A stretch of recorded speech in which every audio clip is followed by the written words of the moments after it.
అన్న విషయాన్ని కనిపెట్టిన వాడెవరు? లేకపోతే తలంటి పోసుకున్నాడు, కంట్లో కుంకుడు పులుసు పడింది. ఈ కంట్లో కుంకుడు పులుసు పడడం చేత కన్ను మండి చూడలేకపోతున్నదని చూస్తున్నవాడు ఉన్నాడు. వాడెవరో, వాడు ఎవరు తెలుసుకుంటున్నాడో వాడు లోపల ఉన్నటువంటి చైతన్యము. అది జీవుడు కాదురా, అది ఈశ్వరుడు. నువ్వు దానికి జీవుడని ఓ తప్పు పేరు ఒకటి తీసుకొచ్చి పెట్టావు. ఇప్పుడు ఆ పేరు తీసేస్తే ఆ తెలుసుకుంటున్నది ఏది ఉందో అన్ని ఉపాధులన్న తొడుగులు పైకి తీసేస్తే ఆ విరాట్ స్వరూపంగా కనపడుతున్నటువంటి ఈశ్వరుడు, ఇందులో ఉన్న ఈశ్వరుడు ఒక్కటే. సముద్రములో అల పైకి లేచింది. సముద్రములో అల పైకి లేచినంత మాత్రం చేత సముద్రము కన్నా సముద్రము యొక్క అల భిన్నమని మీరు చెప్పగలరా? సముద్రము అలా ఒకటే. ఇదే శంకరులు 2వ శ్లోకంలో చెప్తారు. బీజస్యంతరి వంకురో జగదిదం ప్రాంగ్ నిర్వికల్పం పునః మాయాకల్పిత దేశకాల కలనా వైచిత్ర చిత్రీకృతం మాయావీవ విజృంభయత్య విమహాయోగీ వయస్వేచ్ఛయా తస్మై శ్రీ గురుమూర్తయే నమయిదం శ్రీ దక్షిణామూర్తయే. ఎంత ఆశ్చర్యంగా ఉంటుందంటే, మీకు ఒక్క ఉదాహరణతో ఆ శ్లోకం యొక్క సారమును పట్టుకునే ప్రయత్నం చేయండి. ఒక సరోవరం ఒకటి ఉంది. చంద్రశేఖర పరమాచార్య స్వామి తరచు దీని గురించే మాట్లాడుతుంటారు. ఏ అలలు ఏ కదలిక లేకుండా ఉండిపోయినటువంటి ఒక సరోవరాన్ని మీరు ఊహిస్తే అది నిర్గుణమైనటువంటి పరబ్రహ్మము అని మీరు పిలవవచ్చు. దాని యందు ఏ కదలిక లేదు, అలా ఉంది. ఇప్పుడు అందులో ఒక కదలిక వచ్చింది. ఓ చెట్టు మించి ఒక ఆకు పడింది. ఆకు పడితే ఒక కెరటం అలా వచ్చింది. వస్తే మీరు గబగబా ఒడ్డుకెళ్ళారు. ఒడ్డుకెళ్ళి అబ్బా కెరటం వస్తోందని మీరు ఆ కెరటాన్ని పట్టుకున్నారు చేత్తో. మీరు కెరటాన్ని చేత్తో పట్టుకున్నప్పుడు మీ చేతికి ఏది తగిలినది? ఏం తగులుతాయి? నీరే తగులుతుంది. నీటి కన్నా వేరుగా కెరటం ఉంటుందా? నీటి కన్నా వేరుగా కెరటం లేదు. కానీ మనం ఏమంటామంటే కెరటాలు వస్తున్నాయి అంటాం. నీటిలో ఉండి నీటి కన్న వేరు కాక నీరు కొద్దిగా పైకి లేచిన రూపమును మీరు కెరటమన్న పేరు ఆరోపించి కెరటమును నీటి కన్న వేరుగా చూస్తున్నారు. జగత్తుని బ్రహ్మము మీద ఆరోపించి నామరూపములుగా చూసినట్టు చూసి ఇప్పుడు ఆ కెరటాన్ని మీరు కొలవవలసి వస్తే దేశము కాలము అని 2 పట్టుకొస్తారు. ఎలా పట్టుకొస్తారు? ఈ కెరటము అక్కడి నుంచి ఇక్కడికి రావడానికి 2 నిమిషాలు పట్టింది. ఈ 2 నిమిషాలు అనబడేటటువంటి ఒక టైము మీ గడియారాన్ని బట్టి ఉండదు. అసలు కాలము అన్నది సూర్యోదయ సూర్యాస్తమయాల్ని బట్టి. అసలు ఇంకా స్ట్రిక్ట్గా మాట్లాడితే సూర్యోదయ సూర్యాస్తమయాలన్నవి కూడా అబద్ధమే. అసలు సూర్యోదయ సూర్యాస్తమయాలు ఎక్కడున్నాయి? లేవు. సైంటిస్టులు కూడా చెప్పారు, భూమి సూర్యుడి చుట్టూ తిరిగితే సూర్యోదయ సూర్యాస్తమయాలు వచ్చాయి.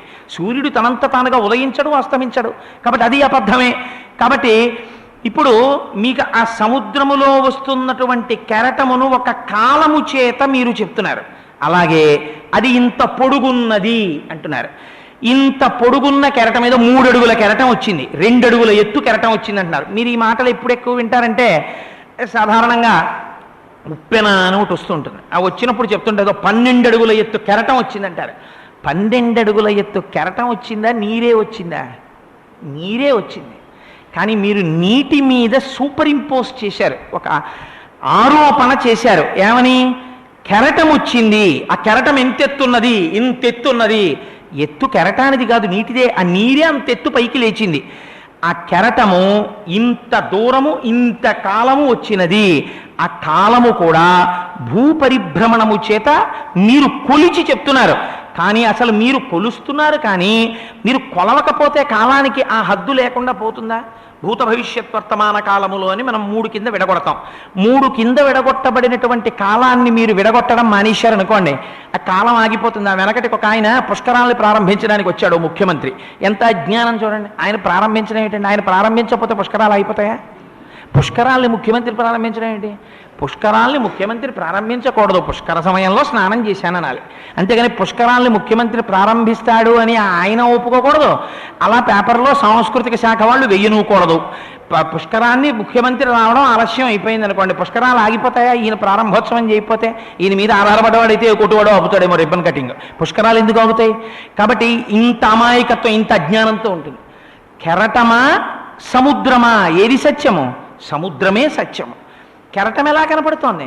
సముద్రము కన్న వేరు అస్తిత్వము లేనటువంటి కెరటము వేరుగా కనపడినట్టు దేశకాలముల యందు ఇదే బ్రహ్మమునందు పుట్టి ఇదే బ్రహ్మమునందు లేచి ఇదే బ్రహ్మమునందు పడిపోతున్నాయి. ఇవన్నీ ఉన్నది బ్రహ్మమే. ఈ లేవడం, ఈ పడిపోవడం, ఈ కదలిక ఉన్నదే, ఈ కదలికని సూచించడమే నటరాజ తత్వం. అందుకే నటరాజు యొక్క ఆరాధన అంత గొప్పగా చేస్తారు. చిదంబరంలో నటరాజ ఉత్సవాలు ఎంత గొప్పగా చేస్తారో, రమణ మహర్షికి ఆ నటరాజస్వామి వారి వైభవం అంటే ఎంత ఆనందమో. ఆ నటరాజస్వామిని మీరు చూడండి. అందుకే ఒక చేత్తోనేమో అగ్నిహోత్రాన్ని పట్టుకుంటారు, ఒక చేత్తో ఢమరుకని పట్టుకుంటాడు. మధ్యలో ఉన్న ముఖమేమో చిరునవ్వులు చిందిస్తూ ఉంటుంది. ఒక పాదమేమో దక్షిణామూర్తి ఎలా అయితే అపస్మారుడనేటటువంటి రాక్షసుండి తొక్కుతాడో అలా ఒక రాక్షసుండి తొక్కిపెట్టి ఉంటుంది. ఎడమ పాదమేమో పైకి ఇలా లేచి ఉంటుంది, వస్త్రమేమో గాలికి ఇలా ఎగురుతూ ఉంటుంది. ఇదే నటరాజు అంటే. ఏమిటి నటరాజు? డమరుక అంటే శబ్దం. ఆ శబ్ద గుణికము ఆకాశము. సృష్టి ఎక్కడ ప్రారంభం? శబ్దమునందు ఆకాశము నుండే సృష్టి ప్రారంభం. ఆకాశాద్వాయు వాయోరగ్ని అని కదా చెప్తాం. కాబట్టి సృష్టి ప్రారంభమును చెప్పడం చేతిలో ఢమరుక పట్టుకోవడం. ఒక చేతిలో అగ్నిహోత్రం పట్టుకుంటాడు. అగ్ని దేనికి? అగ్ని దేన్నైనా సరే కాల్చేస్తుంది నామరూపాలు లేకుండా. అంటే లయం చేయడం, సంహార క్రియ. చాలామంది శంకరుడి గురించి ఒక తప్పు అభిప్రాయంలో ఉంటారు. చంద్రశేఖర బ్రహ్మచారి స్వామి వారు 1కి 10 మార్లు నొక్కి చెప్పేవారు. శివుడు చేసేటటువంటి సంహార క్రియని ఏదో భయంకరమైన క్రియ కింద చెప్పడం, శివుణ్ణి పూజ చేస్తే చంపేస్తాడని చెప్పడం, అందుకని శివుడు శ్మశానాల్లో ఉంటాడని చెప్పడం అజ్ఞానానికి పరాకాష్ఠ. ఈ చెప్పిన వాళ్ళని కూడా ఆఖరణ శ్మశానంలో ఆదుకునేవాడు శివుడు ఒక్కడే. విచిత్రం ఏమిటంటే అసలు ఆయన చేసేటటువంటి సంహారం ఒక రకంగా ఉండదండి, 3 రకాలుగా ఉంటుంది. ఆయన చేసేది నిత్య ప్రళయము అని ఒకటి చేస్తాడు. నిత్య ప్రళయము, ఆత్యంతిక ప్రళయము, మహాప్రళయము అని 3 ప్రళయాలు చేస్తాడు శంకరుడు. నిత్య ప్రళయం అంటే మీరు రాత్రి పడుకున్నప్పుడు నిద్ర పట్టాలి.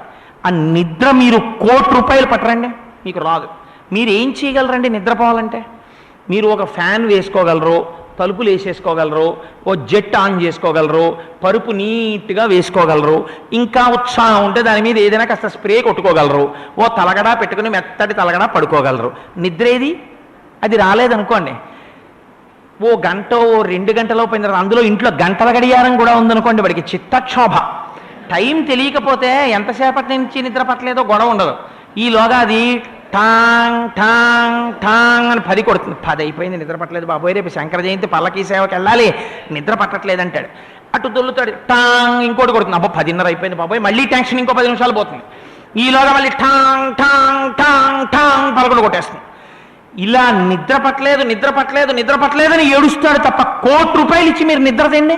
ఆ నిద్రలోకి మీరు కానీ విడితే రమణ మహర్షి అంటారు, ఏ ఇంద్రియాలు విచ్చలవిడిగా తిరిగితే దుఃఖాన్ని పొందాడో ఆ ఇంద్రియాలన్నీ మనస్సులోకి వెళ్ళిపోయి, ఆ మనస్సు ఆత్మలోకి వెళ్ళిపోయి నిశ్శబ్దంగా పడుకుంటే ఏ అలజడి లేదు. అలజడంతా ఇక్కడే ఉంది ఇంద్రియాలతోటి.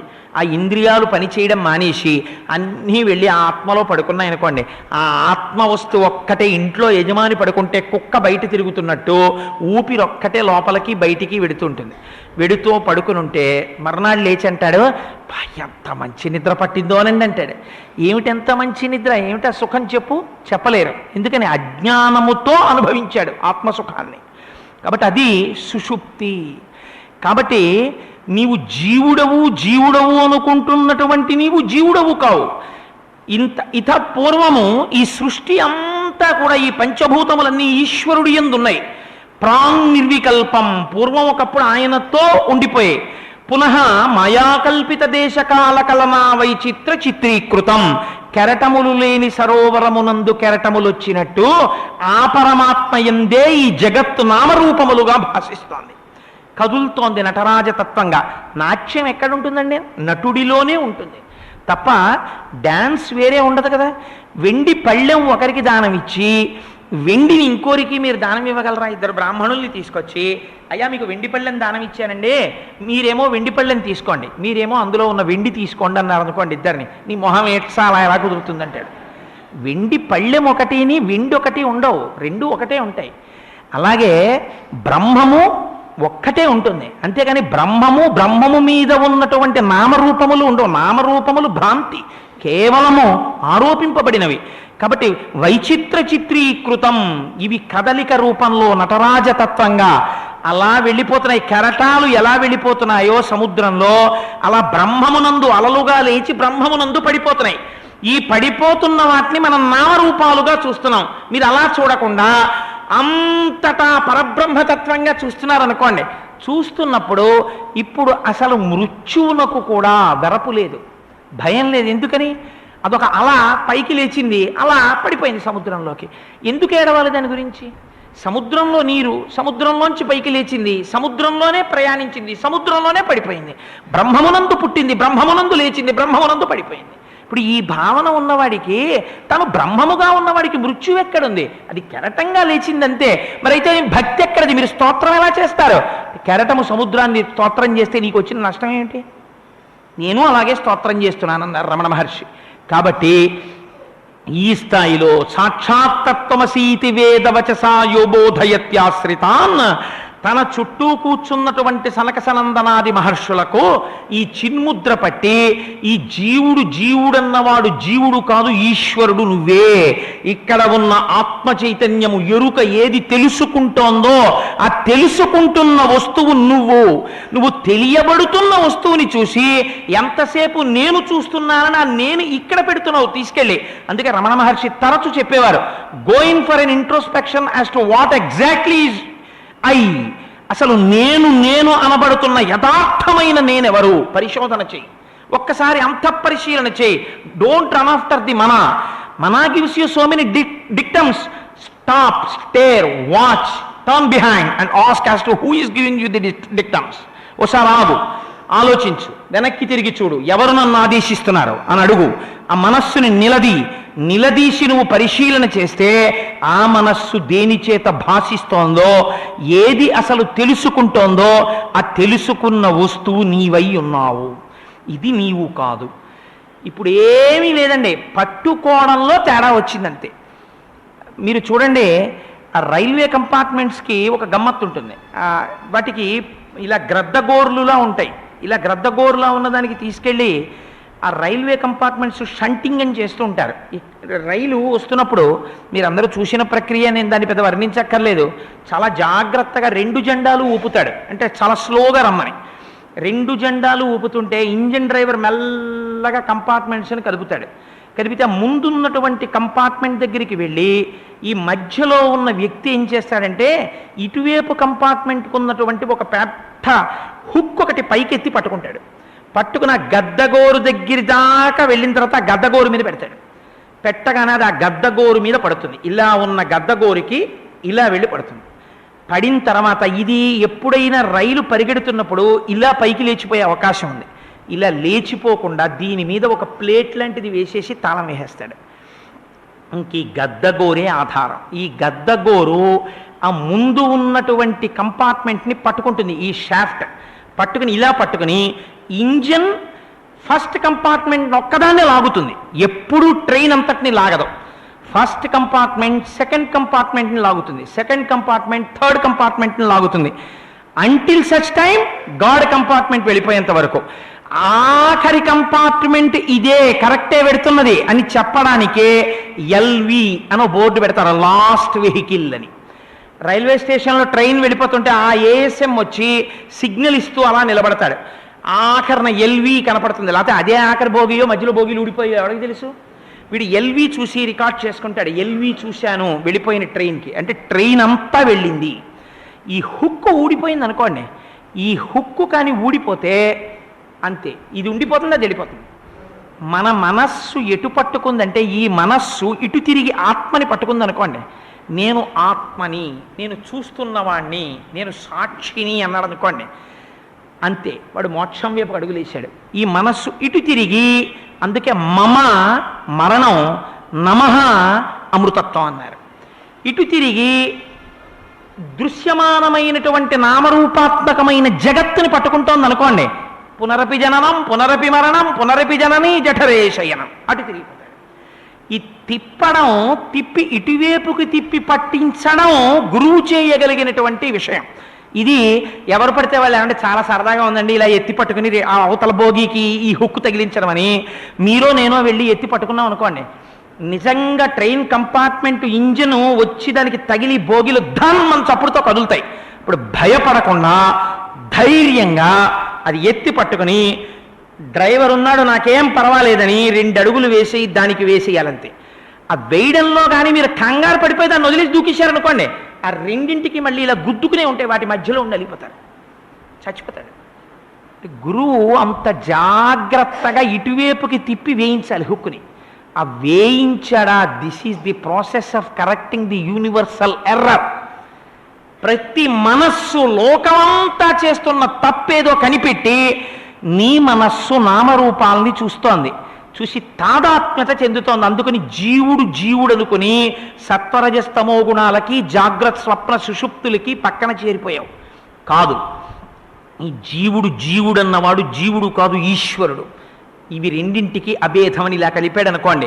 పూర్ణమద పూర్ణమిదం పూర్ణాత్ పూర్ణముదచ్యతే పూర్ణస్య పూర్ణమాదాయ పూర్ణమివావశిష్యతే. పూర్ణమైపోతాడు. అయిపోయి ఇక్కడే ఇప్పుడే తన పరబ్రహ్మమైపోయి ఉండిపోతాడు. ఇది జీవన్ముక్తి అని పిలుస్తారు. ఈ జీవన్ముక్తి యందు జీవన్ముక్తుడైన వాడికి కష్టం ఉండదా? చాలామంది ఒక ప్రశ్న వేస్తుంటారు, రమణ మహర్షికి సర్కోమా వ్యాధి రావచ్చా, రామకృష్ణ పరమహంసకి కంఠంలో రాచపుండు పుట్టచ్చా, వాళ్ళంత భక్తులు కదా, అంత జ్ఞానులు కదా, అలా ఎందుకు వస్తుంది అని. కానీ మీరు ఒకటి గుర్తుపెట్టుకోండి, మహాజ్ఞానులైనటువంటి వారికి కూడా వస్తాయి. శంకర భగవత్పాదులంతటి వారికి భంగధర వ్యాధి వచ్చింది. వారి మీద ప్రయోగం చేశాడు అభినవగుప్తుడు. చేస్తే వారికి భంగధర వ్యాధి వచ్చింది. వస్తే వారు ఇలా కూర్చుని ఉపదేశం చేస్తుంటే, శిష్యుల్ని కూర్చోబెట్టుకుని పాఠాలు చెప్తుంటే, వారు కూర్చున్నటువంటి ఆసనం అంతా నెత్తుటితో తడిసిపోయింది. వారు కొట్టుకున్న పంచ అంతా నెత్తుడితో తడిసిపోయింది.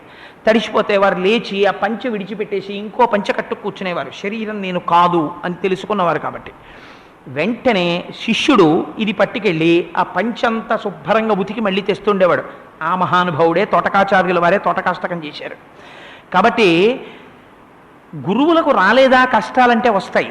వాళ్ళు ఎలా చూస్తారో తెలుసా అండి, ప్రారబ్ధం విడిచిపెట్టేసిన బాణం. మీకు రాబోయేటటువంటి ఇంకా పాపపుణ్యాలు ఫలితాన్ని ఇవ్వవు జ్ఞానికి. ఎవరైతే ఈ విషయం తెలుసుకున్నాడో, అందుకే సాక్షాత్తత్వమసీతి వేదవచసా యో బోధయత్యాశ్రితాన్, అటువంటి వాడికి ఇంకా మళ్ళీ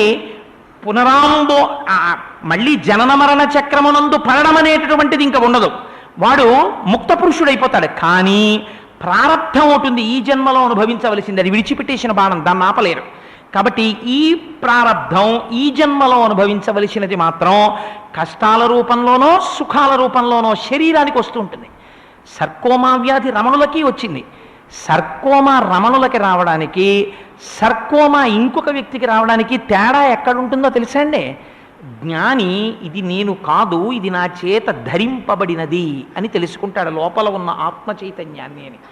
ఇప్పుడు ఆయన ఏం చేస్తాడంటే దీనికి సాక్షిగా ఉంటాడు. ఎంత సాక్షిగా ఉంటాడో తెలుసా అండి? మీకు ఆశ్చర్యంగా ఉంటుంది. అందుకే పిచ్చాడందండి లోకం జ్ఞానుల్ని. రమణ మహర్షి నెత్తురు ఇలా కారిపోతుండేది, రక్తం ఇలా ధారల కింద వేళ్ల మించి కిందకి కారిపోతుంటే ఆయన గోశాల చుట్టూ తిరిగి వస్తున్నారు.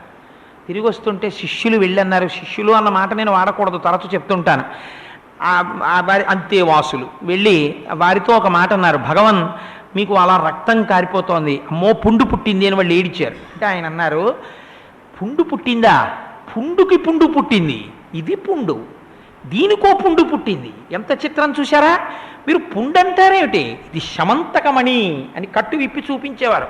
ఎర్రగా మెరిసిపోతుండేది. సూర్యకిరణాలకు ఎదురుగా పెట్టమనేవారు దాన్ని డాక్టర్లు. ఇలా పెట్టి చూశారా, ఆనాడు అది పచ్చ బంగారం ఇచ్చింది, ఇది ఎర్ర బంగారం ఇస్తోంది, ఎలా కారుతోందో చూడండి అనేవారు. డాక్టర్లు వచ్చి అయ్యా మేము ఆ పుండు కోసేయాలంటే సూర్య నాగమ్మ గారు వాళ్ళు ఏడ్చారు, అయ్యా కోసేస్తామంటున్నారండి, బాధగా ఉంది, మీకు ఎనస్థీషియా ఇస్తాను. ఎనస్థీషియా ఎందుకని అడిగారు. ఎనస్థీషియా ఎందుకు? నేను సాక్షిని కేవలం.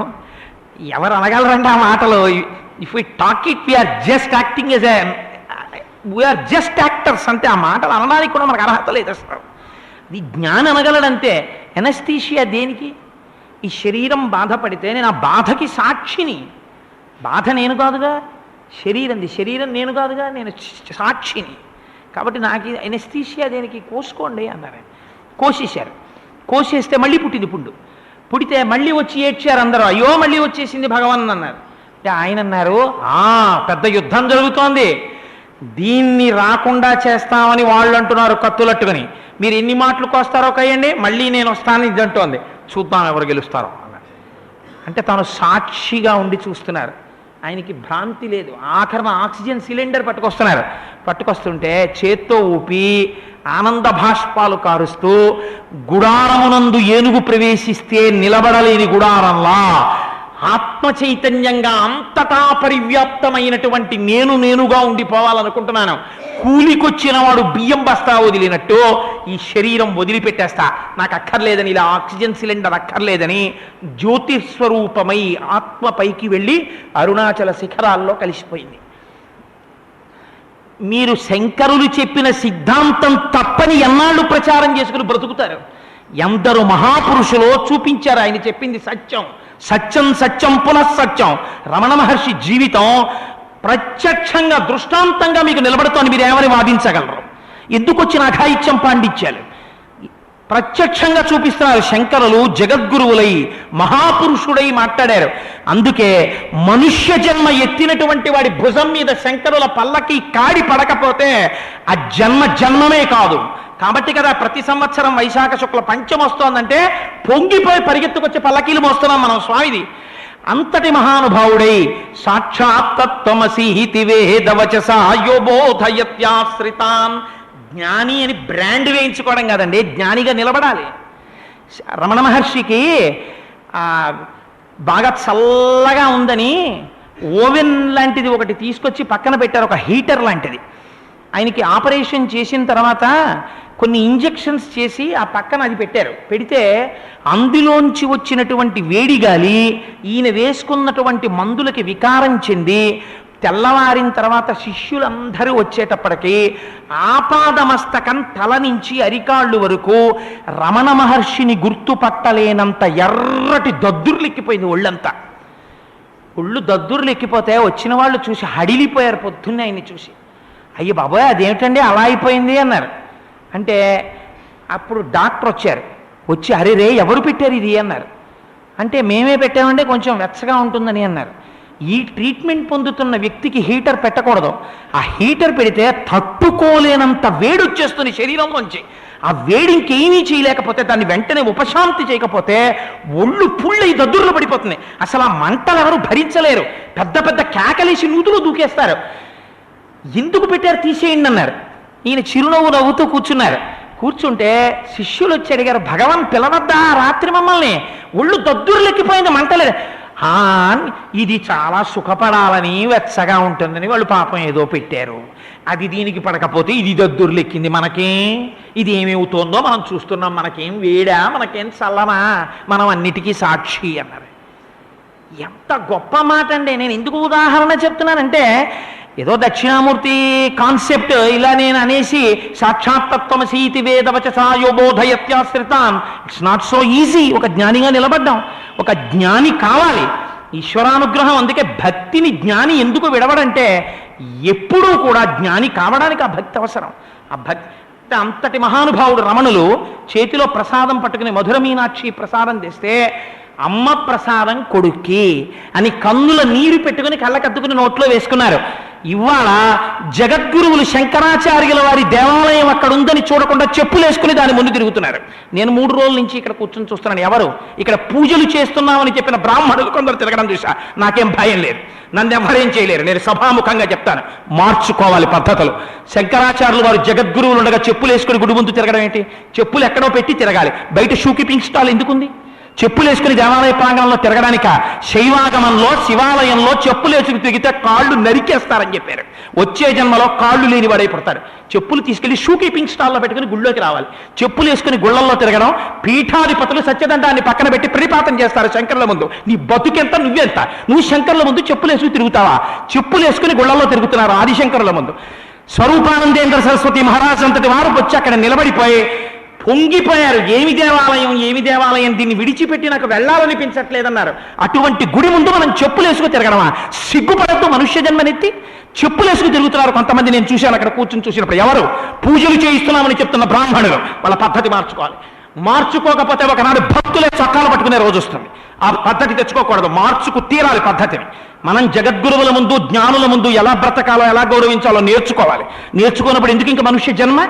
కాబట్టి సాక్షాత్ తత్వమసి ఇతి వేదవచసా యోబోధయత్యాశ్రితాన్, ఈ తత్వమసి అనేటటువంటి మహావాక్యాన్ని చెప్పి జాగృత్ స్వప్న సుషుప్తి అవస్థలకి, సత్వరజస్తమో గుణములకు నేను కేవలము సాక్షిని అని మహానుభావుడైనటువంటి దక్షిణామూర్తి గురుస్వరూపంగా కూర్చుని ఏ బోధ చేసి సత్యమును ఎరుకలోకి తెచ్చి జీవబ్రహ్మైక్య సిద్ధాంతమును నిరూపించారో అటువంటి దక్షిణామూర్తి అనబడుతున్నటువంటి ఆ గురుస్వరూపమునకు నమస్కరించుచున్నాను అని నేను దక్షిణామూర్తి శ్లోకం గురించి చెప్తూ ఒక మాట చెప్పాలి. శంకర భగవత్పాదులు కేవలం జ్ఞాన మార్గం గురించి మాత్రమే మాట్లాడి ఉంటే, కేవలం జ్ఞానం గురించే ప్రతిపాదన చేశారనుకోండి, అందరూ ఈ స్థాయిని పొందగలరా? అందరూ అలాగా జీవబ్రహ్మైక్య సిద్ధివేపుకి నడవగలిగినటువంటి వారు ఉండొచ్చు, అందరికీ ఆ స్థితి లేకపోవచ్చు. కాబట్టి శంకరులు ఎంత ఉదారులో చూడండి. వారు దక్షిణామూర్తి శ్లోకంలో ఒక చోట చిట్ట చివర ఫలశ్రుతి శ్లోకం లాంటిది ఒకటి ఉంది. దాని ముందు ఒక మాట అంటారు, భూరంభాంశనలో నిలోంబర మహార్నాథో హిమాంసు పుమాన్ ఇత్యాభాతి చరాచరాత్మకమిదం యస్యైవ మూర్త్యష్టకం నన్యక్కించన విద్యతే విమృశతాం యస్మాత్ పరస్మాత్ విభో తస్మై శ్రీ గురుమూర్తయే నమయిదం శ్రీ దక్షిణామూర్తయే. మనం ఒకవేళ ఇక్కడే ఉన్నటువంటి పరమాత్మ యొక్క దర్శనము చేయలేకపోతే పరమాత్మని మనం ప్రత్యక్షంగా ఈ కంటితో ఎక్కడో పూజామందిరంలో పెట్టబడినటువంటి ఒక విగ్రహంగా చూడవలసినటువంటి అవసరం లేదు. ఈశ్వరుడు నీ పక్కన, నీ మీద, నీ కింద, నీ రెండు పక్కల, నీ వెనక ఎప్పుడూ నీకు తోడుగా ఉన్నాడు. నువ్వు చూడవచ్చు ఈశ్వరుణ్ణి. నువ్వు ఈశ్వరుడి ఒడిలో పడుకుని నిద్రపోవచ్చు. నువ్వు ఈశ్వరుడితో కూర్చోవచ్చు, ఈశ్వరుడితో మాట్లాడవచ్చు. కాబట్టి నేను ఈశ్వరుణ్ణి చూపిస్తాను. ఇది గురువు అంటే. గురువు అన్ని భూమికలలో ఉన్నవారిని ఉద్ధరించాలి. కేవలం ఏదో ఒక భూమికలో ఉన్నవారిని, ఒక స్థాయికి మాత్రమే వెళ్ళినటువంటి వారిని ఉద్ధరిస్తానన్నవాడు గురువు కాదు. ఒకడు అట్టడుగున పడిపోయి ఉంటాడు, వాడికి కూడా మార్గం చూపించగలగాలి గురువు అంటే. ఆయన అంటారు, భూరంభాంశనలో నిలోంబర మహార్నాథో హిమాంసు పుమాన్. అష్టమూర్తి తత్వంగా భగవానుడు 8 రూపములలో ప్రకాశిస్తున్నాడు. నువ్వు చూడు, నీకు ప్రతిరోజు దర్శనమవుతోంది. ఎలా? మొట్టమొదటిది భూమిగా. మీరు చూడండి, భూమి ఈశ్వరుడే ఆయన నిర్ణయం చేశారు శంకరులు. భూమి ఈశ్వరుడే అని శంకరులు నిర్వచనం చెయ్యక్కర్లేదు. పంచభూతములు ఈశ్వరుడే. అందుకే కదండి కంచిలో పృథ్వీలింగం, జంబుకేశ్వరంలో జలలింగం, అరుణాచలంలో అగ్నిలింగం, చిదంబరంలో ఆకాశలింగం, శ్రీకాళహస్తిలో వాయులింగం, కోణార్కలో సూర్యలింగం, సీతాగుండంలో చంద్రలింగం, నేపాల్లో ఉన్నటువంటి కాఠ్మండూలో పశుపతినాథులో యజమానలింగం. 8 లింగములు ఉన్నాయి కదా అష్టమూర్తి తత్వంలో. అందుకని అవన్నీ ఆ 8 కూడా ఈశ్వర తత్వములే. అందుకని ఈశ్వరుడే అలా ఉన్నాడు. కాబట్టి భూమి ఈశ్వరుడు. ఈ భూమి మీరు ఒకటి ఆలోచించండి. మీరు భూమిని తవ్వి తవ్వి తవ్వి తవ్వి లోపల కొంచెం చెయ్యి పెట్టి చూడండి. ఎప్పుడైనా మనం మొక్కలకి పాదులు పెట్టేటప్పుడు భూమిని తవ్వుతాం. భూమిని తవ్వి ఒక్కసారి ఆ గోతులో చెయ్యి పెట్టండి, వెచ్చగా ఉంటుంది. పైకి చల్లగా ఉన్నటువంటి భూమి లోపల వెచ్చగా ఉంటుంది. మీరు లోపలికి వెడుతున్న కొద్దీ వెచ్చగా వేడిగా ఉంటుంది. గనుల్లోకి వెళ్ళిన కొద్దీ వేడిగా ఉంటుంది. ఆయిల్, పెట్రోల్ అంతా ఎక్కడుంటుంది? భూమిలోనే ఉంటుంది. ఖనిజాలన్నీ ఎక్కడుంటాయి? భూమిలోనే ఉంటాయి. బంగారము మొదలైనవి ఎక్కడుంటాయి? భూమిలోనే ఉంటాయి. ఇన్నిటినీ భూమి మీదే ఉంటాయి. బ్రతికి ఉన్నవి అనగా ప్రాణముతో ఉన్నవి, ప్రాణము లేనివి, జడములు, చేతనములు అన్నీ ఎక్కడుంటాయి? అసలు ప్రాణము లేనిటటువంటి శవాల్లాంటివి కూడా దేని మీద ఉండాలి? భూమి మీదే ఉండాలి. ఇన్నిటినీ కూడా భరించేటటువంటి స్వరూపము ఏది ఉన్నదో అది భూమి. ఇప్పుడు ఈశ్వరుడు యొక్క స్వరూపం అంతే. ఈశ్వరుడు అంత దయ కలిగినవాడు కాకపోతే ఈ నోటితో ఇక్కడ ఉన్న ఊపిరిని వాక్కుగా మార్చి ఈశ్వరుణ్ణి నిందిస్తున్న వాడిలోంచి ఈశ్వరుడు ఒక్క క్షణం బయటికి వెళ్ళిపోయాడు అనుకోండి, ధూర్తుడా అని అయిపోయిందంతే వాడి బతుకు. వాడు తిట్టడానికి కూడా ఆయనే ఆధారం. ఆయనే ఆధారమై తిడుతున్నా కూడా ఆయన ఊరుకుంటున్నాడు. ఎంత ఉదారుడో చూడండి. ఒక తల్లి కొడుకుని క్షమించినట్టు, తండ్రి కొడుకుని క్షమించినట్టు, పితేవ పుత్రస్య సఖేవ సఖ్యు ప్రియ ప్రియాయార్హసి దేవసోఢుం అంటాడు భగవద్గీతలో అర్జునుడు కృష్ణుడితో. అలా క్షమించేస్తున్నాడు స్వామి. కాబట్టి భూమి, ఈ భూమిలోంచి వస్తున్నటువంటి పంటలు, ఈ భూమిలో పంటగా వచ్చేటటువంటి శక్తి మీరు పెట్టారా నేను పెట్టానా? లలితా సహస్రంలో శార్వాణి అంటారు. ఆ శార్వాణి తత్వం ఎవరు తీసుకొచ్చారు? ఆ భూమిలో మీరు ఒక వడ్డుగిం చేస్తే ఇంత కంకు పైకొచ్చేట్టు చేయగలిగినటువంటి శక్తి భూమిదే. ఆ భూమి పోషకత్వాన్ని వహిస్తోంది. కాబట్టి అసలు చంద్రశేఖర పరమాచార్య స్వామి వారైతే ఒక అద్భుతమైన మాట చెప్పేశారు. నీకు ఎందుకురా ఈశ్వరుడు గురించి అంత తాపత్రయం? నేను మాట చెప్తాను, నువ్వు ఈశ్వరుణ్ణి చూసుకోవడానికి. చూస్తావా? ఎక్కడుంటాడో భగవంతుడు అని అడిగారు. చూస్తాను, చెప్పండి ఎక్కడుంటాడు? ఈశ్వరుడు అంటే నీకు ఏ రూపం చెప్తావు? బ్రహ్మ సృష్టికర్త, విష్ణువు స్థితికారుడు, హరుడు లేదా రుద్రుడు లయకారకుడు, ఈ మూడు కదా చెప్తావు నువ్వు. ఈ మూడింటిని నేను ఒక చోట చూపిస్తాను, కదులుతూ ఉండగా నువ్వు చూసి నమస్కారం చేసుకో అన్నారు. ఎక్కడ? అమ్మ సృష్టికర్త. ఆవిడ తన కడుపులో పెట్టుకుని తనన్నం తిని నీ శరీరం ఏర్పడడానికి మార్గాన్ని సుగమం చేసింది. ప్రసూతి వేదనలో తాను మరణ సదృశమైన దుఃఖాన్ని అనుభవించి నీకు జన్మనిచ్చింది. కొడుక్కి చిన్న ప్రమాదం వస్తే నా ఆయుర్దాయం పోసుకుని నువ్వు బతకరా అని ఆశీర్వచనం చేసింది. అలాంటి అమ్మ సృష్టికర్త. ఆ అమ్మ తనకి జీవనాధారమై, తన మంగళసూత్రమై, తన ఐదోతనమైనటువంటి భర్త కాస్త ఉప్మా పెట్టవే అంటే వెళ్ళి ఉప్మా చేసి అట్టుకొస్తుంది.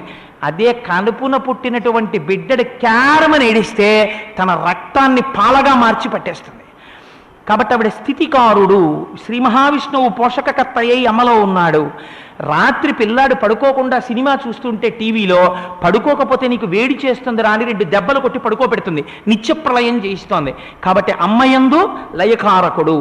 ముగ్గురు బ్రహ్మ విష్ణు మహేశ్వరులు అమ్మయందు ఉన్నారు. కాబట్టి అమ్మకి నమస్కారం చేయి, నువ్వు అందరు దేవతలకి నమస్కారం చేసేసినట్టే. కాబట్టి అమ్మ చాలురా, ఈశ్వరుడు ఎందుకురా? ఈశ్వరుడే అమ్మరా అన్నారు చంద్రశేఖర పరమాచార్య స్వామి. ఎంతటి మహాపురుషుడో తెలుసా అండి చంద్రశేఖరులు అంటే. మరొకసారి ఒక ఊరిలో ఉపన్యాసం చేస్తుంటే వాళ్ళ అమ్మగారు 2 రోజులు వచ్చి ఉపన్యాసం విన్నారు. ఇంతటి చంద్రశేఖరులకు కూడా అమ్మగారిని చూస్తుంటే, అమ్మగారు తన వంక చూస్తుంటే, ఎంత చిన్న వయస్సులో సన్యసించాడండి మహానుభావుడైన ఆయనకి. అమ్మ చిన్నతనంలో కూర్చోపెట్టి పెట్టిన ఆవకాయ అన్నం, అమ్మ చిన్నతనంలో కూర్చోపెట్టి కలిపి పెట్టిన అన్నం ముద్దలు, అమ్మను ఇంత వాడివవ్వాలి అంత వాడివవ్వాలి, నాన్నగారికి పేరు తేవాలని చెప్పిన మాటలు జ్ఞాపకానికి వచ్చి కొంచెం మళ్ళీ పాత రోజులు, సంసారం, అమ్మ కోరికలు, అమ్మ భావనలు, ఈ అనుబంధాలు ఏర్పడుతున్నాయని. ఎంతటి మహాపురుషుడండి చంద్రశేఖరులు అంటే. స్మరిస్తే పాపం పోతుంది. అందుకే రాత్రికి రాత్రి 2 గంటలకి లేచి తన చుట్టూ ఉన్న పరివారాన్ని మూటలు కట్టేయండి, మరునాడు ఉపన్యాసం లేదని కూడా చెప్పకుండా పెట్టి బెడ్డింగులు పట్టుకుని నడిచి వెళ్ళిపోయారు ఇంకో ఊరు. అంత జాగ్రత్తగా సన్యాసాలు కాపాడుకున్నారు వాళ్ళు. సత్తు యందు నిలబడిపోయారంతే. వేరొక పదార్థం ఎట్టి కారణం చేత మనసు కదలకుండా చూసుకున్నారు వాళ్ళు. కాబట్టి అమ్మ భూమి, అందులోంచి పుడుతున్నాం, దానివల్ల పెరుగుతున్నాం. ఆఖరణ ఇన్ని నమస్కారాలు చేసిన వాళ్ళు, ఈ సంపాదించిన డబ్బుచ్చుకున్న వాళ్ళు, పక్కన పడుకున్న వాళ్ళు, ఇంతమంది ఒక్కసారి ఊపిరి ఆగిపోతే యావత్ పవనో నివసతి దేహే తావత్ పృచ్చతి కుశలంగేహే గతవతి వాయవు దేహాపాయే భార్య బిభ్యతి తస్మిన్ కాయే. పైకి తీసుకెళ్ళి పడుకోబెట్టేశారు. ఓ చింకి చాపేసేసి తీసుకెళ్ళి, అయ్యో ఇంట్లో ఎందుకండి అని చెప్పి వీధిలోకి తీసుకెళ్ళి రోడ్డు మీద పడుకోబెట్టారు. ఇంకక్కడి నుంచి ఒకటే ప్రశ్న, ఎప్పుడు తీసుకెళ్తారండి, ఎప్పుడు తీసుకెళ్తారండి, ఎప్పుడు తీసుకెళ్తారండి, ఎప్పుడు తీసుకెళ్తారండి. ఆ వాయువు ఉన్నంతసేపు, అయ్యా ఒక్కసారి మీ పాదం మా ఇంట్లో పెట్టాలండి, మీరు మా ఇంటికి రావాలండి, మీరు మా సభకి రావాలండి, మా సభకి రావాలండి అడిగిన వారు ఎప్పుడు తీసుకెళ్ళిపోతారండి, ఎప్పుడు తీసుకెళ్ళిపోతారండి అని అడుగుతారు. ఎందుకు అలా తీసుకెళ్ళిపోవాలి అంటే, ఆ ఊపిరి వెళ్ళిపోతే అందరూ తీసుకెళ్ళిపోమన్న వాళ్ళే. రారా నాన్న నా దగ్గరికి వచ్చే అని స్వాగతం పలికి తనలో కలుపుకున్నది ఎవరైనా ఉంటే ఈ అమ్మ ఒక్కతే. అటువంటి అమ్మరా ఈశ్వరుడు నీకు ఎక్కడ కనపడతాడు? భూమిలో కనపట్టాలా నీకు ఈశ్వరుడు? భూరంభాంశనలో నిలోంబరమహార్నాథో హిమాంసు పుమాన్. భూమి, పంచభూతములు వరుసగా పృథివీ, ఆపస్, నీరు కేవలము, మీరు నీరంటే దాన్ని జీవనం అని సంస్కృతంలో ఒక మాట. జీవనము అంటే నీరు. సంజీవనం సమస్తస్య జగత సలిలాత్మిక భవ ఇత్యుచ్యతే మూర్తిర్భవస్య పరమాత్మన అని లింగపురాణ వాక్యం. ప్రపంచాన్ని నిలబెట్టేది ఎవరు అంటే నీరే. ఆ నీరు ఈశ్వర స్వరూపం, శివస్వరూపం. అందుకే జంబుకేశ్వరంలో జలలింగం. కాబట్టి నీటిగా ఉండి లోకాన్ని రక్షిస్తున్నవాడు పరమాత్మ. హవ్యం వహతి దేవానాం కవ్యం కవ్యాసినామపి పాకంచ కురుతే వహ్వి శంకరశైవ శాసనాత్. ఆ నీటితో కలిసినటువంటి పదార్థాన్ని అగ్నిహోత్రం వచ్చి ఉడికించి తినేటట్టు చేస్తుంది. మనకి అగ్నిహోత్రం వచ్చి పాకం చేసి పెట్టడం ఏమిటండి? ఈశ్వర శాసనం అలా ఉడికించి పెడుతున్నాడు. అగ్నిహోత్రానికి ఉన్న గమ్మత్తు మీరు గమనించండి. ఎప్పుడైనా పంచభూతాల్లోకి ఎంత గమ్మత్తుగా వెళ్ళిపోతుందో. మీరు ఒక అగరవత్తు వెలిగించి అక్కడ పెట్టారనుకోండి, అగరవత్తు చివరి వరకు వచ్చేసింది.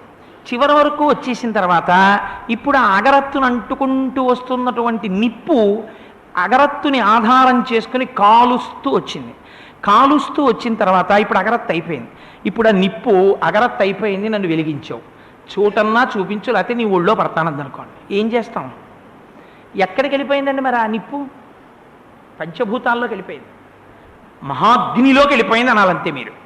ఇప్పుడు ఆ వెళ్ళిపోవడం కానీ, వెళ్ళిపోవడం వల్ల మీరు వెలిగించిన స్టవ్లు, మీరు ఆర్పిన స్టవ్లు, మీరు వెలిగించిన దీపాలు, నిధనమైపోయిన దీపాలు, ఇన్నింటి వేడి ఈ బ్రహ్మాండం మళ్ళీ అగ్నిహోత్రం రూపంలో పుచ్చుకుని అంతకన్నా ఎక్కువ వేడి లేకుండా ఆపకపోతే మన బతుకులు ఏమైపోతాయి? అందులో నీకు ఈశ్వరుడు కనపట్టాలా? దీని పృథివీ, ఆపస్, తేజో, వాయు. వాయువుకి అనిలము అని పేరు. ఎందుకంటే ఒక చోట ఉండదు, ఒక చోట ఉండకుండా తిరుగుతూ ఉంటుంది. అసలు నిజంగా వాయువు ఒక చోట ఉండిపోయింది అనుకోండి, మనందరం అక్కడే ఉండాలి. ఇంకా ఆఫీస్ ఏమిటి, ఉద్యోగం ఏమిటి, హెడ్ క్వార్టర్స్ ఏమిటి, పర్మిషన్ లేడు, ఏమీ ఉండదు, అందరూ అక్కడే. చెదపురుగులు పుట్టేసినట్టు గాలి ఉన్న చోట పుట్టాలి, గాలికి కొంచెం దూరం అయితే చచ్చిపోవాలంతే. వాడు దొల్లాడు అనుకోండి, నిద్రలో ఇటువైపు పోయిందంతే ప్రాణం. ఈశ్వరుడు ఎంత ఉపకారండి! అక్కర్లేదండి, ప్రజల వద్ద ఒక ప్రభుత్వంలో మేమే మీ దగ్గరికి వస్తామని గాలే వచ్చేస్తోంది, వచ్చేసి ఇలా లోపలికి వెళ్ళిపోయి ఇలా బయటకు వచ్చేస్తోంది సులువుగా. అనిలహ ఆ వాయుతత్వం లేకపోతే, అందుకే నమస్తే వాయోత్వమేవ ప్రత్యక్షం బ్రహ్మాసి, ఆ వాయువుని పరబ్రహ్మంగా చెప్పారు. కాబట్టి ఆ వాయువు అలా ఉండకపోతే నీకు బ్రతుకెక్కడుంది? కాబట్టి పృథివీ, ఆపస్, తేజో, వాయు, ఆకాశము. ఆకాశము పంచభూతములలో ఒకటి. ఈ ఆకాశము బయట ఎలా ఉందో అన్నిటినీ తన యందు ఉంచుకున్నట్టు ఇక్కడ కూడా ఆకాశం ఉంటుంది. పిండాండము, బ్రహ్మాండము రెండూ ఆ ఆకాశమునందే వచ్చి ఆకాశమునందే లయమైపోతుంటాయి, ఆ ఆకాశంలోనే కలిసిపోతుంటాయి. శబ్దము ఆకాశంలోనే ప్రయాణం చేస్తుంటుంది.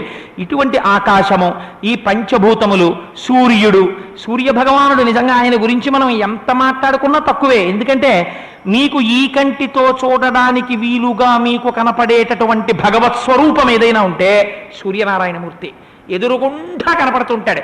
ఇంకా అగ్నిహోత్రం కూడా మీరు వెలిగిస్తే కనపడాలి, దగ్గరికి వెడితే నీళ్లు కనపడాలి. తనంత తాను వచ్చి కనపడే మహానుభావుడు సూర్యనారాయణుడు ఒకడే. ఇలా కిటికీ తెరిస్తే చాలా ఆయన కిరణాలు లోపలికి వచ్చి పడిపోతాయి. కాబట్టి సూర్యుడు, చంద్రుడు, ఆకాశంలో నక్షత్రాలన్నింటిలోనూ చంద్రుడు రాజై ఉన్నాడు. మహానుభావుడు ఆయన ఓషధులను ప్రకాశింపచేస్తాడు. ఓషధీతత్వం పెరగడానికి కారణం చంద్రుడు. ఆ చంద్రుడి యొక్క ఉపకారం లేకపోతే మనం జిహ్వ కోసం తినేసినటువంటి అజీర్ణం ఎవడు తగ్గిస్తాడు? మళ్ళీ ఆ చంద్రుడు ఓషధుల్ని ప్రకాశించి తగ్గించాలి. పగలంతా ఎండ తాకిడి వస్తే రాత్రి ఎవరివ్వాలి చల్లతనాన్ని? ఆ చంద్రుడి రూపంలో ఈశ్వరుడు ఇవ్వాలి. కాబట్టి సూర్యుడు, చంద్రుడు ఇక్కడ వరకు చెప్పి శంకరాచార్యులు వారు వదిలేశారనుకోండి, అక్కడ పెద్ద పొరపాటు వస్తుంది. ఇక్కడ వరకు చెప్తే ద్వైతమే. ఎందుకని మళ్ళీ నువ్వు ఈ ఏడింటిని చూడ్డాం, పృథివాపస్తేజో వాయురాకాశములు, సూర్యచంద్రులు, వాళ్ళు ఏడుగురు వేరు, నేను వేరు. శంకరుల గమ్మత్తు ఎక్కడుందో తెలుసా అండి? పుమాన్, ఈ లోపలున్న జీవుడు అనుకుంటున్నటువంటి నువ్వు యజమానివి, నువ్వు కూడా ఈశ్వరుడివే. అందుకే పశుపతినాథ లింగం ఈ జీవుడికి సంబంధించిన యజమాన లింగం. కాబట్టి నువ్వు కూడా ఈశ్వరుడవే. కాబట్టి ఈ ఏడింటినీ ఈశ్వరుడు అంటుండు, నిన్ను నువ్వు ఈశ్వరుడు అనుకుంటుండు. ఇలా నువ్వు చెయ్యగా చెయ్యగా చెయ్యగా చెయ్యగా కొన్నాళ్ళకి అంతటా బ్రహ్మముగా కనపడుతుంది. కనపడి మళ్ళీ ఎక్కడికి వెళ్ళిపోతావు? సాక్షాత్తత్వమసీతి వేదవచస యోగోదయత్యాశ్రితాన్. కాబట్టి ఈ స్థాయిలో అర్థం చేసుకోలేని వాళ్ళకి ఈ స్థాయిలో ప్రారంభం చేయి.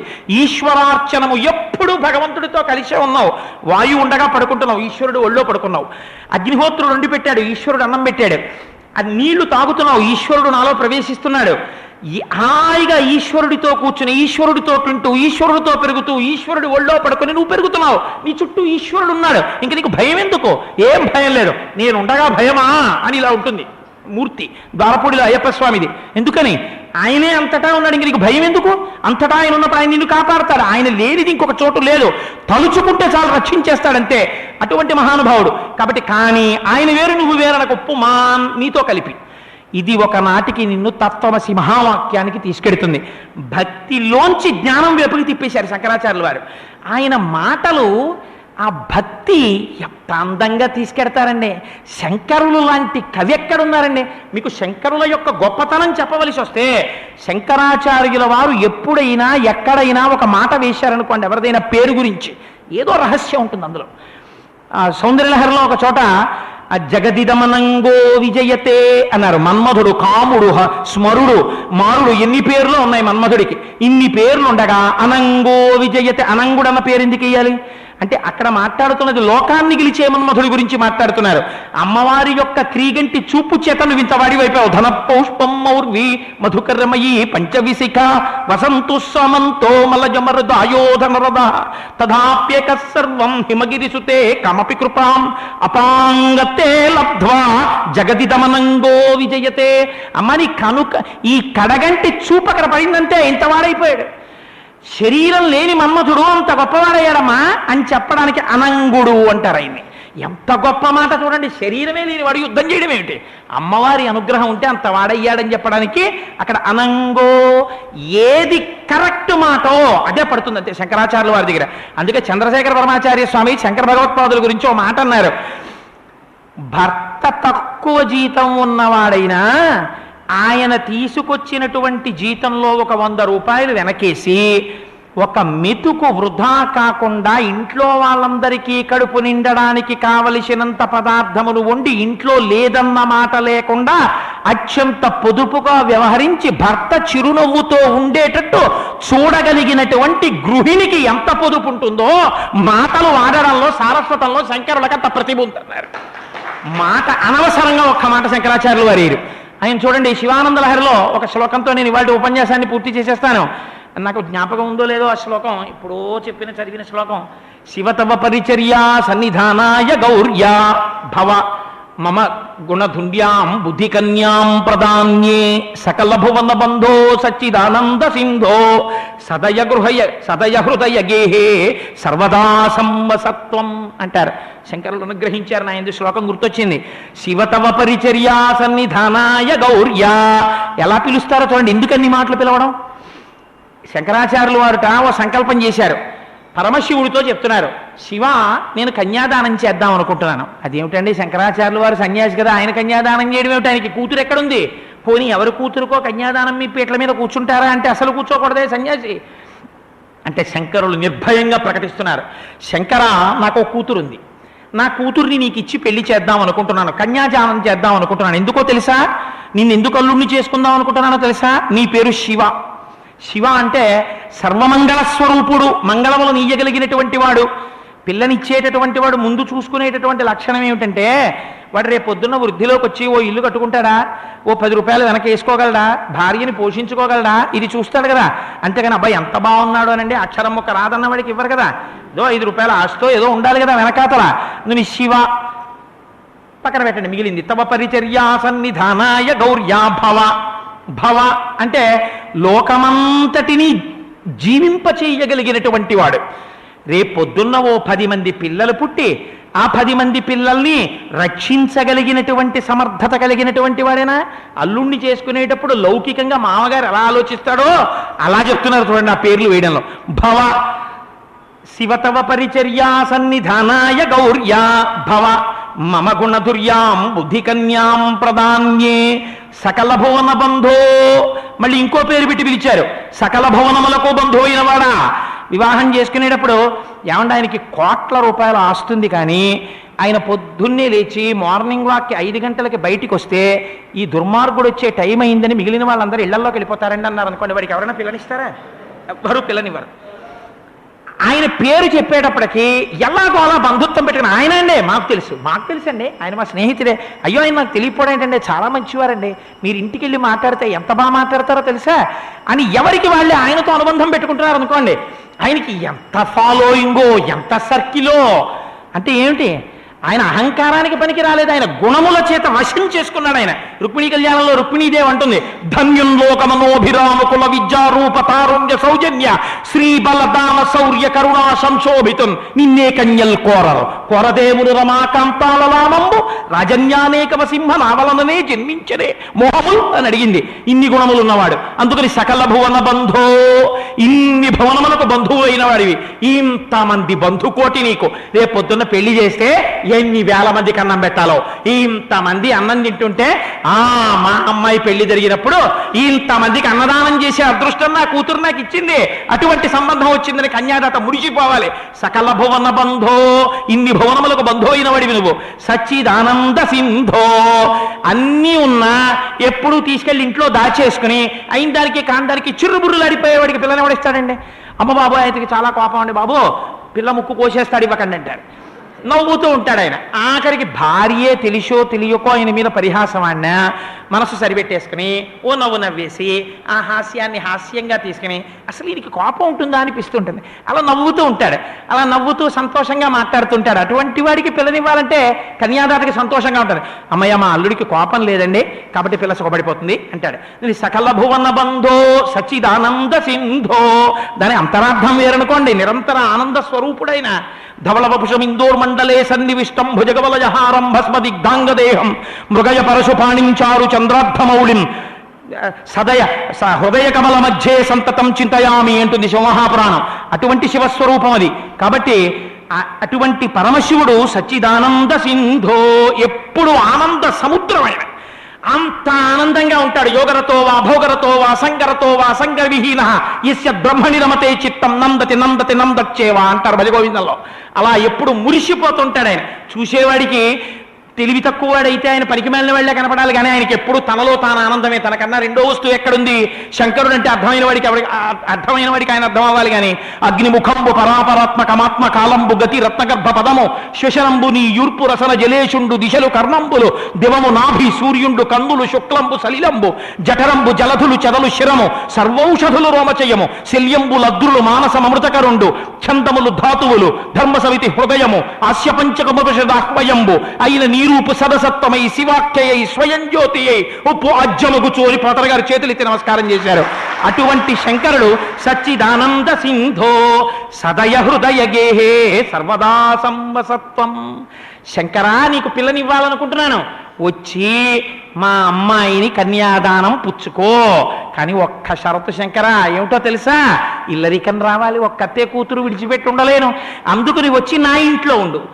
అదేమిటయ్యా అలా ఎలా వస్తానయ్యా, ముందు పెళ్లి చేసుకున్నాను, గౌరుంది పక్కన, నువ్వే శివానంద లహరి చెప్పి కళాభ్యాం చూడాలంకృత శచి కళాభ్యాం నిజతప ఫలాభ్యాం భక్తేషు ప్రకటిత ఫలాభ్యాం భవతు మే శివాభ్యామస్తోక త్రిభువన శివాభ్యాం హృది పునర్భవాభ్యాం ఆనందస్ఫురదనుభవాభ్యాం.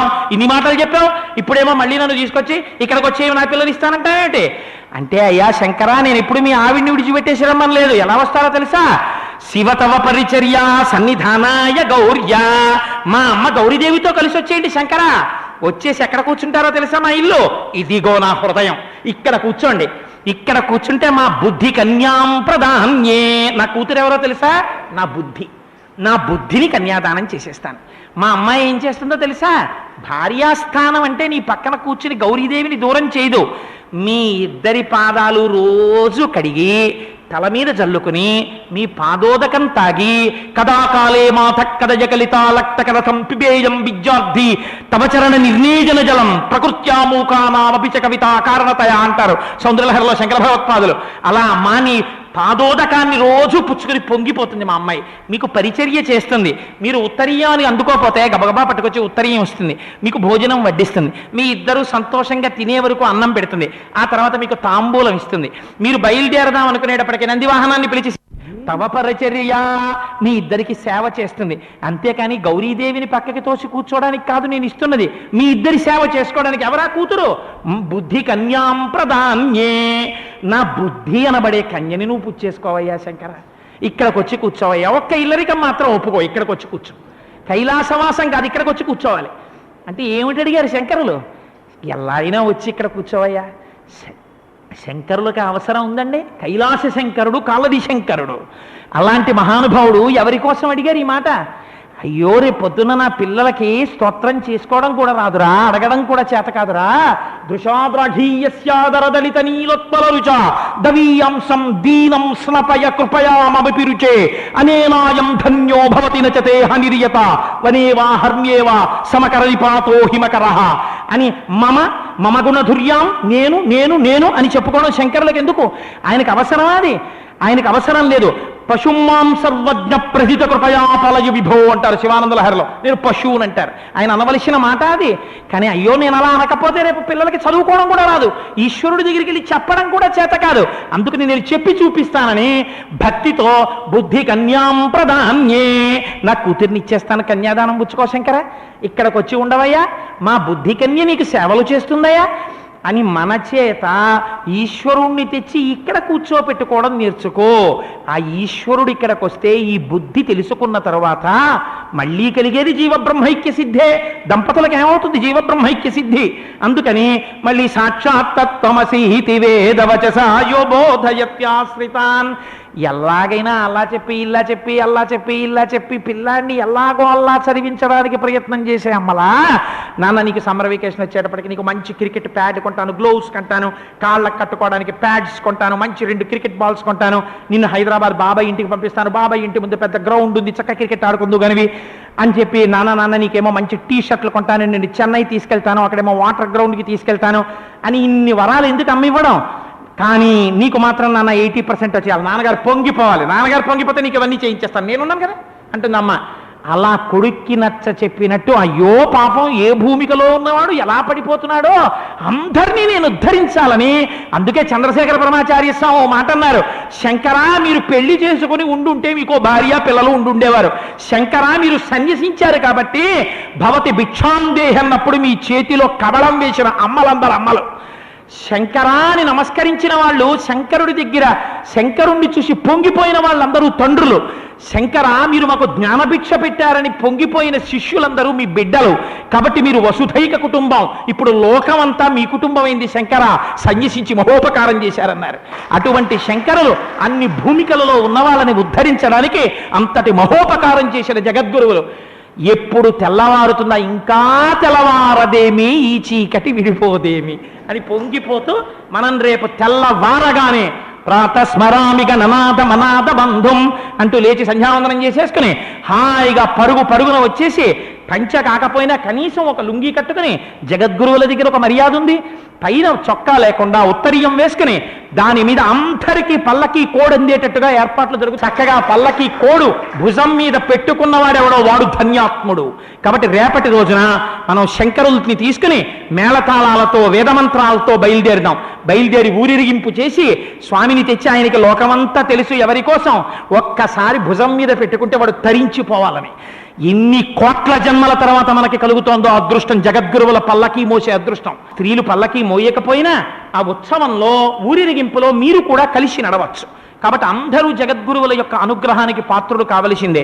కాబట్టి ఆడవారు కూడా రేపొక్క రోజు వంట ఆలస్యం అయితే పురుషులు ఉదారులు ఏమనుకోరు, జగద్గురువుల సేవ చేసుకోమంటారు. కాబట్టి చక్కగా మీరు కూడా అందరూ రండి, సంతోషంగా మనందరం కలిసి. అసలు ఆడవాళ్ళు లేకపోతే ఉత్సవానికి అందం ఎక్కడుందండి? అందుకని ముందు సువాసినులు వాళ్ళు అందరూ నడుస్తుంటే చక్కగా ఆడపిల్లల్ని మగపిల్లల్ని చదువుకుంటున్న వాళ్ళని తీసుకురండి. జగద్గురువుల యొక్క అనుగ్రహం కలిగి వాళ్ళు వృద్ధిలోకి వస్తారు. కేవలం చదువు కాదు, సంస్కారంతో కూడిన చదువు అవ్వాలి, వేదాంతములతో కూడిన చదువు అవ్వాలి. అటువంటి అనుగ్రహం మన పిల్లలకి శంకరుల యొక్క నిర్హేతుక కృపాకటాక్ష వీక్షణముల చేత ప్రసరింపబడాలని కోరుకుని రేపు ఉదయం పల్లకీ సేవకి సిద్ధమవుదాం. 6:30 ఎండెక్కకుండా చెప్పులు లేకుండా పల్లకీ మొయ్యాలి. కాబట్టి సమనయంగా ప్రార్థన చేస్తూ సర్వం శ్రీ ఉమామహేశ్వర పరబ్రహ్మార్పణమస్తు. స్వస్తి. తోటకాష్టకం చదువుదామండి. విదితా కిల శాస్త్ర సుధా జలధే మహితోపనిషత్ కథితార్థనిధే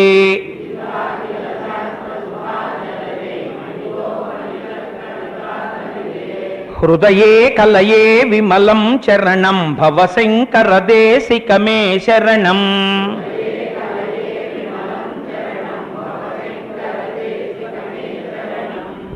కరుణావరుణాలయ పాలయ మాం భవసాగర దుఃఖ విదూన హృదం.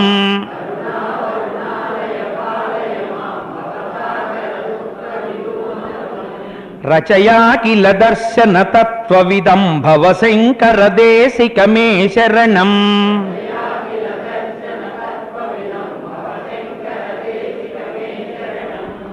భవతా జనతా సుహితా భవితా నిజబోధ విచారణ చారుమతే.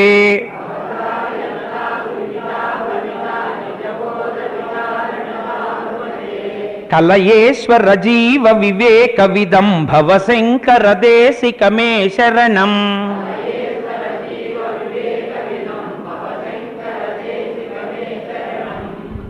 భవేన భవాని తమే నితరాం సమజాయత చేతసి కౌతుకితౌ.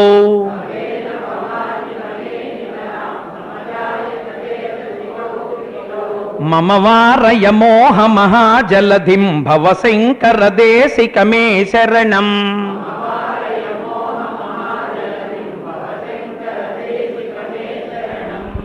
సుకృతేధికృతే బహుధా భవతో భవితా సమదర్శన లాలసతా.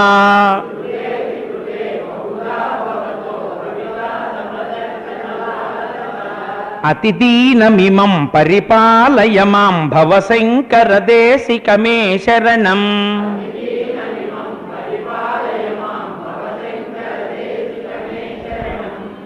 జగతీమవతుం కలితాకృతయో విచరంతి మహామహసశ్చలత.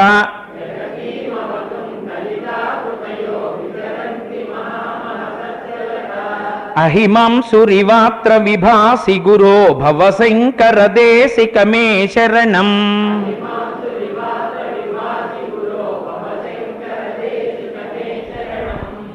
గురు పుంగవ పుంగవ కేతనతే సమతామయుతాం నహి కోపి సుధీః.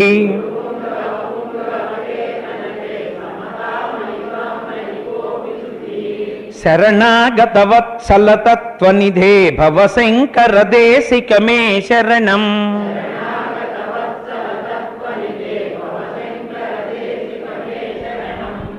విదితానమయా విశదైక కళా నచ కించన కాంచనమస్తి గురో.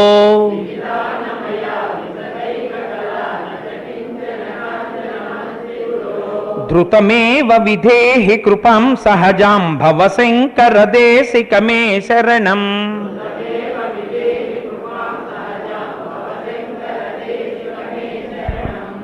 స్వస్తి.